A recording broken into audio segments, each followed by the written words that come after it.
আমি একবার এক মাহফিলে আরো আগে এইরকম এক ভদ্রলোক কাগজে লেখা দিছে আমারে যে হুজুর এই এই কথাগুলো ওয়াজ করবেন। নিচে লিখে দিছে রাজনৈতিক বিষয়, সাম্প্রতিক বিষয়, আর কি কি জানি এটি বলবেন না, বলা যাবেন না, এডি করবেন।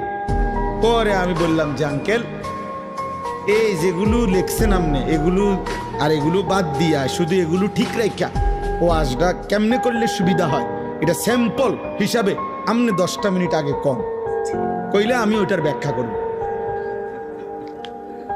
বুঝেন নাই কথা? হ্যাঁ, তো আপনি একটু আমার শুধু জিনিসটার কৌশলটা শিখাই দেন যে এইভাবে বলবেন হুজুর, যাতে করে আমি কারো গায়েও লাগে না, পিঠেও লাগে না, সবটাও আজ কি প্যান্ডেল রুফে দিয়ে জায়গা। আলহামদুলিল্লাহ, কারো কোনো অসুবিধা হয়েছে না। যার যে জায়গা বনওয়ালা বন খায়, বিড়িওয়ালা বিড়ি খায়। বুঝছেন না কথাটা? সিটারিও করে, ইমানদার সেজদাও করে। যে যেমনে আছে এমনি থাকুক। আপনি এইভাবে একটা ওয়াজ দিবেন, নিরিবিলি ওয়াজ, যেটা প্যান্ডেল রুফে দিয়ে যায়।